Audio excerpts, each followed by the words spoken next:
anchored into very important global, regional, and national commitments. So and the topic of women's access to justice is the main theme of this gathering. In Indonesia is providing great support. Also, it contributes greatly to the Beijing Platform for Action, which Indonesia has reported to last year as part of 30th commemoration, where the access to justice for women and girls was identified as one of the critical areas of success and showcasing both international, regional, but also national context, in global context. At the regional level, this initiative undoubtedly eliminating violence against women, which also calls for a very concrete, strengthened effort to enforce capacity and survivor-centered services across all ASEAN member states. And of course, at the national level, it's important to note that it further contributes and supports the law number 12 from 2022, as I already mentioned. And the presidential decree, which was also adopted last year, makes it very clear that the implementation requires very concrete investment, the Vice Training Center from all the from the National Police, together with the Ministry of Women's Empowerment and Child Protection, and many other actors in collaboration, of course, with our key partners for implementing this particular initiative. So I just wanted to also recall the fact that this particular partnership is happening as part of our broader collaboration with UN sister agencies like UNFPA and UNICEF, with the gracious support of the Canadian government within the framework of Project Pelatihan. And the program will be running until 2027, and it actually supports all of our partnership, our collaboration, for a whole system approach to strengthen survivor-centered services and support at the national institution and local levels. And the urgency for this work is undeniable. And the data, without going into detail, of Homeless in One continues showing the critical need for us to actually partner together as we have gathered here. And as the entry point for criminal justice system, the police has a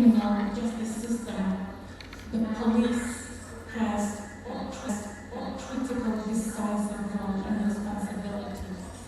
As first responder level, the police are the ones who actually decide how the victims of sexual violence will be able to access justice. This training module developed following a very complete needs assessment conducted jointly, and of course in a very complete survivor-centered approach. And it is an instrumental reform. And as we were also discussing together before the meeting, it does strengthen gender perspective, enhances very concrete technical competencies, and most importantly, places the survivor at the center of every action. And of course, I cannot say without acknowledging the huge role played by civil society organizations, non-governmental entities on the ground, and of course women leaders themselves, community activists, community leaders, academia, and responsible needs of essential partnership and the support for sustainable outcome and outcomes. And civil society organizations are extremely important first responders too, when the cases are here on the ground. Dalam pasangan ini orang mati ngomong, bahasa Inggris kok. And women leaders, so just to wrap up my part, so women leaders and grassroots activists influence very concrete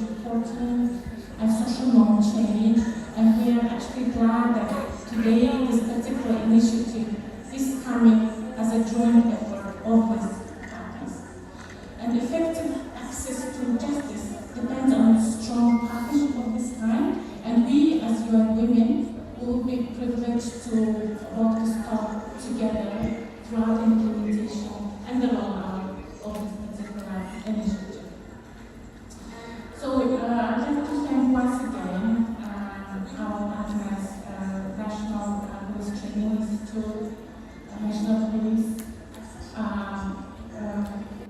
Ministry of Women's Empowerment, Child Protection, our partners Gentera, as well as society partners, academia and media, for possible, also with the support of our Canadian partners. And when justice institutions function with professionalism and partnership, we know for sure that the trust will be restored and the violence will be deterred and the society will be resilient. So I would like to thank you and wish you meaningful deliberation today and the training throughout Indonesia. Thank you so much. Terima kasih. Terima kasih kepada Ibu Susuran Samsran, UN Women Representative and Liaison to ASEAN yang telah menyampaikan sambutan. Ibu Menteri yang kami hormati serta Bapak Ibu sekalian, perlu kami sampaikan bahwa kegiatan ini diikuti oleh 197 peserta yang mengikuti secara online atau melalui Zoom dan juga dapat diakses melalui YouTube.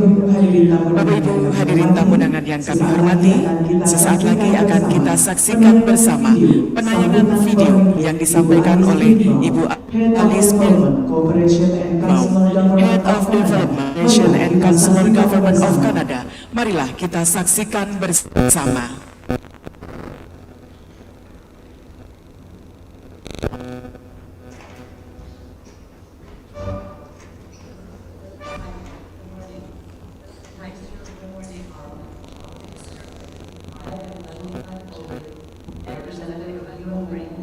Representatives of the UN and team, distinguished guests, it is my privilege to join you today as we open training on the prevention and handling of sexual violence. I am Alice Bergamo, Head of Cooperation at the Embassy of Canada. I wish I could be Indonesia. I wish I could be there. On behalf of the Government of Canada, I want to express our deep appreciation to the Ministry of Women Empowerment and Child Protection, and to all partners who made this program possible. Canada remains firmly committed to advancing the rights of women, including their sexual and reproductive health and rights, and to ensuring that survivors of violence receive the justice, protection, and dignity they deserve. This work is not only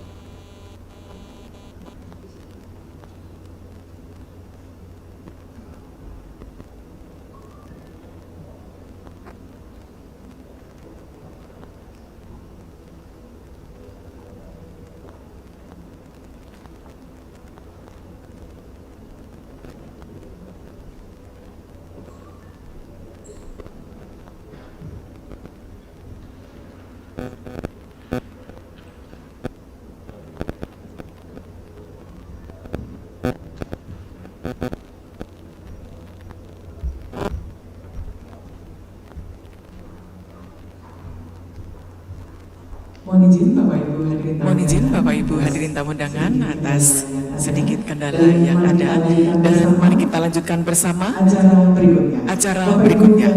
Bapak Ibu yang kami hormati, merupakan sambutan berikutnya adalah sambutan Kalemdiklat. Hal ini akan disampaikan oleh Wakalemdiklat Polri kepada Inspektur Jenderal Polisi Andirian R. Jayadi SIKMH. Dengan hormat kami silakan.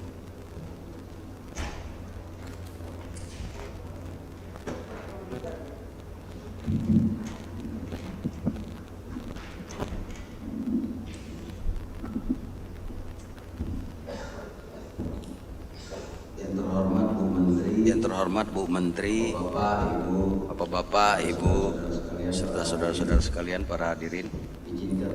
Izinkan saya pada pagi hari ini akan membacakan sambutan Kepala Lembaga Pendidikan dan Pelatihan Polri. pada peluncuran modul dan pembukaan pelatihan pencegahan dan penanganan tindak pidana kekerasan seksual tanggal 2 Maret 2026. Assalamualaikum warahmatullahi wabarakatuh. Selamat pagi, salam sejahtera bagi kita semua. Om Swastiastu, Namo Buddhaya, salam kebajikan, salam presisi. Yang saya hormati Menteri Pemberdayaan Perempuan dan Perlindungan Anak, Kepala Bidang Kerjasama Internasional Kedutaan Besar Kanada, Miss Alice Birnbaum, UN Women Representative and Liaison to ASEAN, Miss Ulji, Deputi Perlindungan Hak Perempuan Kementerian, Deputi Perlindungan Hak Khusus Anak Kementerian yang mewakili Kabareskrim Polri, para Kepala Biro Lemdiklat Polri, Women Indonesia, Ibu Dwi Yuliawati, Tim Sekolah Tinggi Hukum Indonesia, peserta dan para tamu undangan yang hadir langsung maupun masing-masing. Pertama-tama marilah kita panjatkan puji syukur kehadirat Allah Subhanahu wa taala, Tuhan yang Maha Esa, karena atas limpahan rahmat dan karunia-Nya kita dapat hadir dalam kegiatan peluncuran modul sekaligus pembukaan pelatihan pencegahan dan penanganan tindak pidana kekerasan seksual dalam keadaan sehat.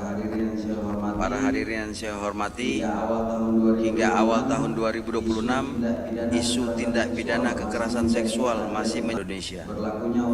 Berlakunya Undang-Undang Nomor 12 Kekerasan Seksual telah membawa banyak kasus yang dulunya sulit diproses, kini mulai diantaranya kasus pelecehan seksual di Jakarta, kasus pelecehan terhadap anak di bawah umur oleh anggota keluarga dekat, di mana publik menolak upaya damai, dan DPR serta Komnas Perempuan mendesak penyelesaian hukum sesuai TPKS. Kekerasan seksual berbasis elektronik di Prabumulih terhadap seorang guru yang diperas dan diancam terhadap seorang guru yang diperas dan diancam penyebaran konten intim, di mana diharapkan penerapan undang-undang digital. Yang berikut adalah pelecehan verbal di Jakarta Timur oleh oknum guru melalui grup digital. Kasus ini menyoroti praktek grooming dan dampak serius pelecehan non fisik. Kegiatan